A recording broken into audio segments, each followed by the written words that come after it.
जय हिंद दोस्तों, कैसे हैं? आइए आज जानते हैं रासायनिक समीकरण के बारे में। रासायनिक समीकरण क्या होता है? पिछली लेक्चर में हम जाने थे रासायनिक अभिक्रिया के बारे में। तो रासायनिक अभिक्रिया को लिखने के लिए ही जो संकेत और सूत्र का उपयोग किया जाता है, तो उसे क्या कहते हैं? रासायनिक समीकरण कहते हैं। जैसे H2 इसका संकेत है, हाइड्रोजन का संकेत है। Cl क्लोरीन का संकेत है, यानी Cl2, यानी 2 क्लोरीन लिए हैं, तो यहाँ पे 2 हाइड्रोजन लिए हैं। तो क्या बनाइए, इसका प्रतिफल क्या है? 2HCl, यानी कि हाइड्रोजन क्लोराइड, यानी HCl। देखिए यहाँ पे हाइड्रोजन का संकेत क्या होता है? H होता है। क्लोरीन का संकेत क्या होता है? Cl होता है। हाइड्रोजन क्लोराइड का संकेत क्या होता है? HCl होता है। तो H2 लिए हैं, हाइड्रोजन का 2 मात्रा, Cl2, ये दोनों क्या हुआ? अभिकारक हुआ। और ये क्या प्रतिफल बना? 2HCl प्रतिफल बना। तो इसी अभिक्रिया को लिखने के लिए जो हम संकेत और सूत्र का उपयोग किए हैं, यही संकेत हुआ, सूत्र हुआ। तो इसका जो उपयोग किया है, इसको क्या कहते हैं? जो रासायनिक समीकरण कहते हैं। आप जानते हैं समीकरण लिखने से क्या नियम है, जो किस प्रकार समीकरण लिखते हैं। रासायनिक समीकरण लिखने के नियम, रासायनिक समीकरण जो होता है यहाँ जैसे H2 प्लस Cl2 क्या होता है? 2HC, यानी हाइड्रोजन और क्लोरीन जो अभिक्रिया जो किया था, जो हाइड्रोजन क्लोराइड बना था, ये अभिक्रिया तो है, हम लिख दिए। एक सूत्र रासायनिक समीकरण लिख दिए। लिखने के क्या नियम है? ये ऐसा ही नियम नहीं आए, ऐसे नहीं लिखा जाए, इसका कुछ नियम है लिखने के। तो क्या नियम है उसके बारे में जानते हैं। देखिए अभिक्रिया, इस इधर जो है क्या बोलते हैं उसको? अभिकारक। क्या बोलते हैं इधर वाले को? अभिकारक। इधर वाले को क्या बोलते हैं? प्रतिफल। तो क्या बोल रहे हैं? अभिक्रिया के अभिकारकों को उनके संकेतों या अनुसूत्रों के पदों में समीकरण के बाईं ओर लिखा जाता है। ये हमारा क्या एक समीकरण है? क्या एक समीकरण है? रासायनिक समीकरण है। क्या एक रासायनिक समीकरण। इसको देखिए हम अभिक्रिया के बाईं ओर लिखेंगे। ये जो हमारा अभिक्रिया है, इसको बाईं ओर, अभिकारक को किस तरफ लिखे हैं? बाईं ओर लिखे हैं। और अभिकारकों के सूत्रों के बीच धन चिन्ह का प्रयोग किया है। देखिए धन चिन्ह का प्रयोग किया है सूत्र के बीच, ये है। अभिकारक्रिया के प्रतिफलों को उनके संकेतों या अनुसूत्रों के पदों में समीकरण के दाईं ओर, प्रतिफल को किस तरफ लिखे? दाईं ओर लिखे। और अभिकारक को किस ओर लिखे? बाईं ओर। रासायनिक समीकरण में क्या देख रहे हैं? जो अभिकारक जो होता है उसको अभिक्रिया के बाईं ओर लिखते हैं और प्रतिफल को अभिक्रिया के दाईं ओर लिखते हैं। फिर प्रतिफलों के सूत्रों के मध्य धन चिन्ह का प्रयोग किया। यहाँ पे सिर्फ एक ही प्रतिफल आया है, तो यहाँ पे सिर्फ वैसे ही रहने देंगे। लेकिन जहां पे हमको अधिक प्रतिफल आ रहा है, जैसे A प्लस बी क्या किया? अभिक्रिया किया है, और C प्लस डी प्रतिफल उत्पन्न हुआ है। तो देखिए, तो क्या करेंगे? बीच में धन चिन्ह का प्रयोग करेंगे। फिर क्या बोले? अभिकारकों और प्रतिफलों के बीच तीर चिन्ह का प्रयोग किया जाता है। ये जो हमारा अभिकारक है और ये प्रतिफल, इन दोनों के बीच किसका प्रयोग? तीर चिन्ह का प्रयोग किया गया है। यहाँ पे तीर चिन्ह का प्रयोग किया गया है। तीर चिन्ह का प्रयोग क्यों किया गया है? तो तीर चिन्ह जो है, ये तीर चिन्ह ये बताता है जो अभिक्रिया किस दिशा की तरफ हो रहा है। अभिकारक से प्रतिफल की तरफ तो अभिक्रिया होता है। तो अगर हमको नहीं पता है, जो यहाँ पे नहीं लिखा अभिकारक प्रतिफल, लिखा तो नहीं रहेगा समीकरण में, सिर्फ हमको संकेत के माध्यम से दर्शाया जाएगा। ये चिन्ह जो रहेगा तीर चिन्ह, तो हमको समझ जाएंगे तीर चिन्ह को देख के जो अभिक्रिया जो हुआ है, जो इधर से इधर की ओर हुआ है। अगर तीर चिन्ह ऐसे रह जाएगा तो हम क्या समझेंगे? प्रतिफल इधर है और अभिकारक इधर है। तो समझ गए? तो देखिए जो अभिक्रिया जो है, रासायनिक अभिक्रिया, उसमें जो अभिकारक है उसको बाईं ओर लिखा जाता है, प्रतिफल को दाईं ओर लिखा जाता है। अभिकारक के बीच जो अभिकारक रहेगा, 2 रहेगा या 1 ही रहेगा या अधिक रहेगा, तो बीच में धन चिन्ह का प्रयोग करते हैं, प्लस चिन्ह का प्रयोग करते हैं। और प्रतिफल में लोग प्लस चिन्ह का प्रयोग करते हैं।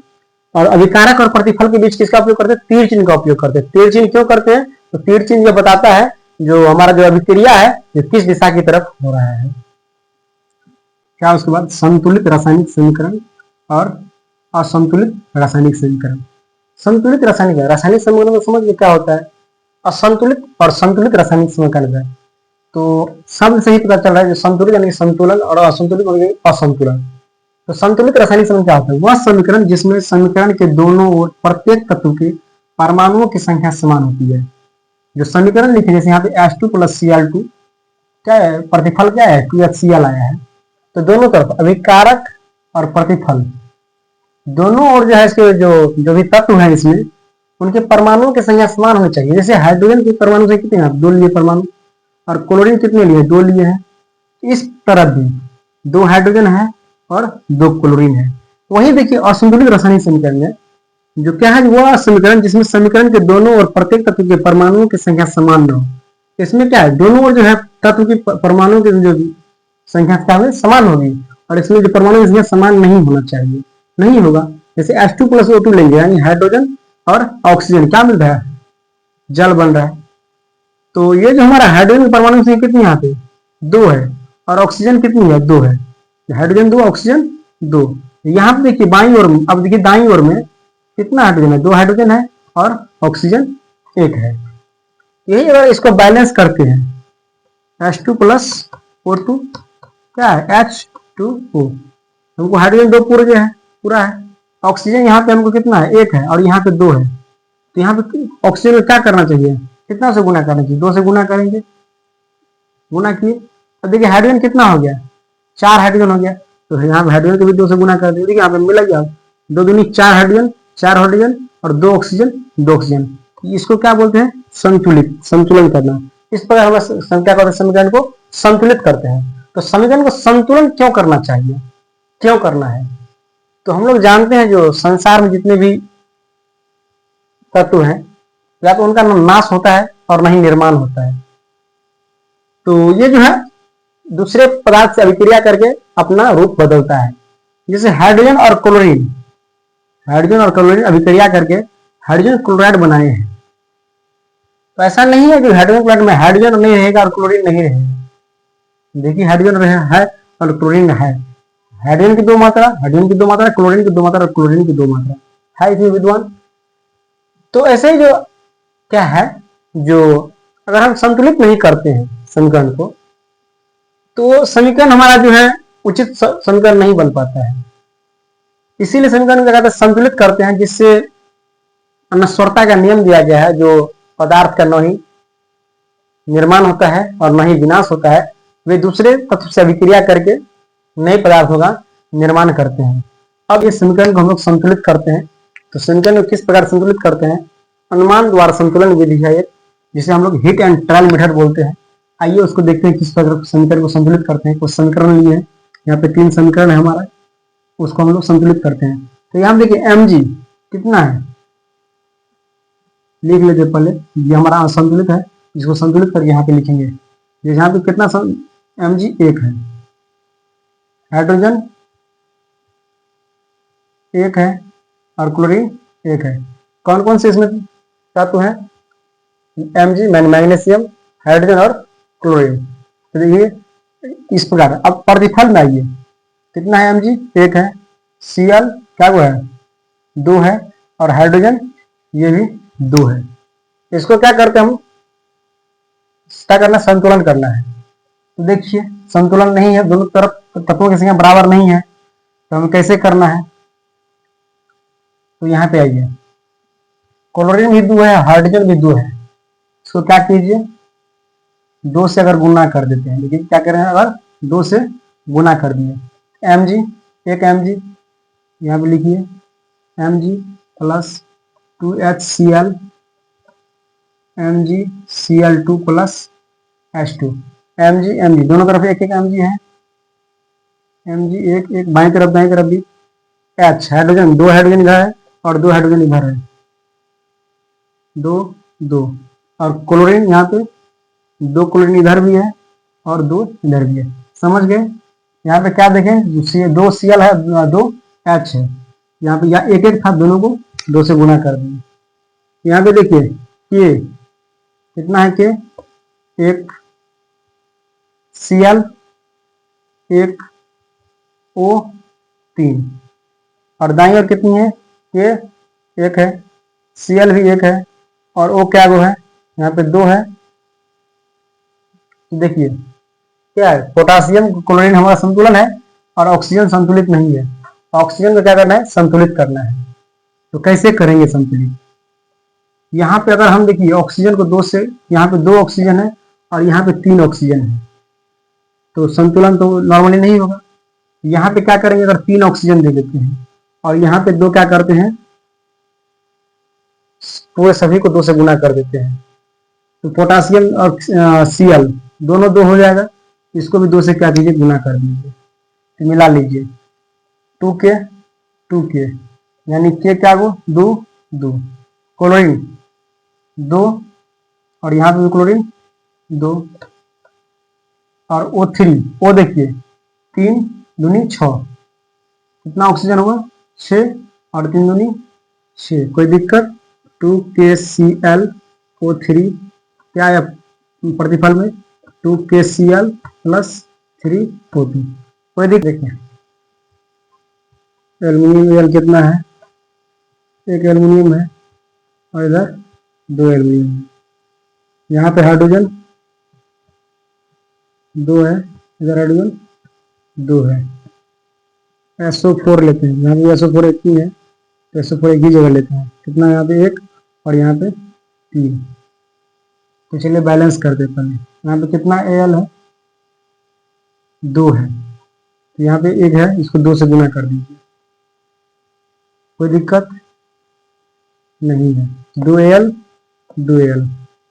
अब देखिए यहाँ पे SO4 यहाँ पे क्या है 3 गो है और यहाँ पे SO4 1 है, तो क्या कीजिए 3 से गुना कर दीजिए, क्या कीजिए 3 से गुना कर दीजिए। अब हाइड्रोजन देखिए 3 दूनी 6 हो गया और यहाँ पे हाइड्रोजन क्या है 2, तो क्या करना पड़ेगा, 3 से गुना करना पड़ेगा, यानी 2Al प्लस 3H2SO4 प्रतिफल में Al2SO4 होल 3 प्लस 3H2।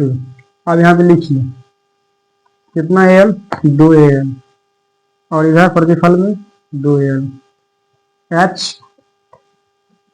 3 दूनी 6 और इधर 3 दूनी 6, SO4 3 और यहाँ पे SO4 3, कोई दिक्कत नहीं। इस प्रकार हम हिट एंड ट्रायल यानी कि अनुमान द्वारा, हम अनुमान से ही समीकरण को क्या किए, संतुलित किए हैं। अब आगे देखते हैं जो ये समीकरण को हम लिखे, इससे क्या क्या लाभ होता है। हम देखिए क्या जो रासायनिक समीकरण के उपयोग से लाभ, रासायनिक समीकरण जो उपयोग करेंगे तो कुछ तो लाभ होना चाहिए, तो क्या लाभ होता है। जो रासायनिक समीकरण जो अभिक्रिया होता है, रासायनिक अभिक्रिया समीकरण के रूप में जो उसका निरूपण लिखते हैं तो उसका लिखना आसान होता है, निरूपण आसान होता है, इससे समय की बचत होती है, यानी समय का भी बचत होता है और कागज पर लिखने के लिए जो स्थान लेता है तो कम स्थान की आवश्यकता होगी। जैसे लिखिए हम लिखेंगे यहाँ पे हाइड्रोजन,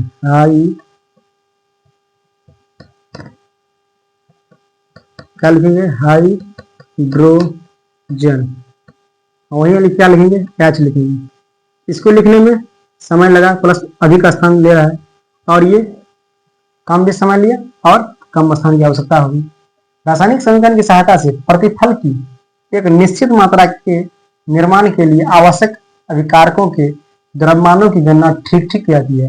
जैसे H2 प्लस Cl2 क्या लिए हम 2HCl कर रहे थे, तो अभिकारक और प्रतिफल दोनों में जो निश्चित मात्रा में, दोनों के परमाणु की निश्चित क्या मात्रा थी, गणना की, द्रव्यमान की गणना की, तो निश्चित मात्रा में उसके द्रव्यमान की गणना की है, तो ठीक ठीक से हो सके और संपूर्ण यानी पूरा जो विश्व संसार है उसमें एक ही प्रकार के रासायनिक संकेत का उपयोग किया जाता है। ऐसा नहीं कि जो भारत में हाइड्रोजन का संकेत H है और क्या कहते हैं जो अमेरिका में हाइड्रोजन का संकेत कुछ और है, तो पूरा विश्व जो है उसका जो रासायनिक संकेत है एक ही है। इस पर क्या होता है, जो किसी भी देश का वैज्ञानिक रहे उसको जो रासायनिक संकेत की जानकारी प्राप्त करने में किसी प्रकार की कठिनाई नहीं होती है।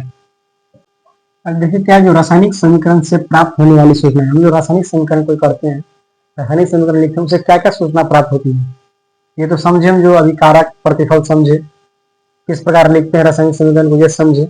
अब उससे क्या सूचना प्राप्त होती है, उससे हमें क्या क्या प्राप्त होता है, यह अभिकारकों एवं प्रतिफलों के संकेत सूत्र की जानकारी। इसमें कौन कौन से अभिकारक है और प्रतिफल है, उनके क्या सूत्र है या क्या संकेत है, उनकी जानकारी देता है।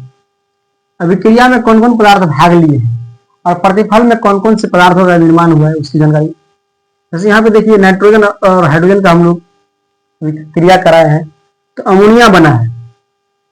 तो यहाँ पे क्या है, नाइट्रोजन का सूत्र क्या होता है, संकेत N, हाइड्रोजन का संकेत H, और अमोनिया का सूत्र क्या हो जाएगा NH3। तो ये प्राप्त हमें संकेत या सूत्र का जानकारी हुआ। उसके बाद क्या है, जो कौन कौन पदार्थ अभिक्रिया में भाग लिए हैं, तो नाइट्रोजन और हाइड्रोजन लिए हैं। और अभिक्रिया प्रतिफल में किसका निर्माण हुआ, अमोनिया का निर्माण हुआ है। उसके बाद क्या है, अभिक्रिया में भाग लेने वाले अभिकारकों के परमाणुओं एवं अणुओं की आपेक्षिक संख्या में जानकारी। अभिक्रिया जो है, उस अभिक्रिया में अभिकारक और प्रतिफल है, उसके परमाणु और अणु की जानकारी। यहाँ पे कितना नाइट्रोजन है, 2, तो कितना परमाणु होगा, 2 परमाणु। यहाँ पे कितना परमाणु है, हाइड्रोजन है 6, तो कितना 6 परमाणु। और कितना इसमें अमोनिया का देखिए अणु गुणिए NH3 1, और यहाँ पे कितना 2, तो 2 अणु होगा NH3 का। उसके बाद प्रतिफल के परमाणुओं एवं अणुओं की आपेक्षिक संख्याओं की जानकारी। जो प्रतिफल है, जो हमारा प्रतिफल है वही, ये हमारा क्या था, अभिकारक और प्रतिफल की अणु की जानकारी, प्रतिफल या अणु या परमाणु की जानकारी। अभिकारक और प्रतिफल के मोलों के अनुपात की जानकारी। क्या कितना मोल इसमें है, तो नाइट्रोजन 1 मोल है, हाइड्रोजन 3 मोल है, और अमोनिया 2 मोल है। उसके बाद क्या है, अभिकारक और प्रतिफल के द्रव्यमानों के अनुपात की जानकारी। चलो उसका द्रव्यमान ज्ञात करते हैं। 28 ग्राम कैसे, तो नाइट्रोजन कितना ग्राम होता है, 1 नाइट्रोजन 14 ग्राम, 2 नाइट्रोजन यहाँ पे 28 ग्राम है। 1 हाइड्रोजन कितना ग्राम, 1 ग्राम, तो यहाँ पे 3 गुने 6 हाइड्रोजन है, तो 3 गुने 2 गुने 1 6 ग्राम। अमोनिया तो वही प्राप्त करेंगे, तो 34 ग्राम होता है। अब क्या, गैसीय अभिकारक और प्रतिफल के आपेक्षिक आयतन। अगर गैसीय अभिक्रिया रहेगा तो उसमें उसका भी क्या आयतन होता है, तो देखिए कितना आयतन है, 1 आयतन, 3 आयतन और 2 आयतन। और वही अगर STP यानी कि स्टैंडर्ड टेम्परेचर एंड प्रेशर, ये क्या है, एक मेजरमेंट है, उस पर अगर पैमाना लेते हैं तो 22.5 यानी 22.4 लीटर। तो 3 आयतन है तो 3 गुने 22.4 लीटर, और 2 यहाँ पे आयतन है 2 गुने 22.4 लीटर। ये क्या देखें हम, जो हमारा जो रासायनिक समीकरण है उससे क्या क्या सूचनाएं प्राप्त होती है। अब नेक्स्ट पार्ट में उसमें हम लोग रासायनिक समीकरण की जो क्या सीमाएं होती है, प्रत्येक चीज जो है उसकी कुछ सीमाएं होती है। तो रासायनिक समीकरण की कुछ सीमा होगी, उसकी सीमाएं के बारे में जानेंगे। और रासायनिक जो अभिक्रिया होती है वो कितने प्रकार के होते हैं उसके बारे में विस्तार से जानेंगे।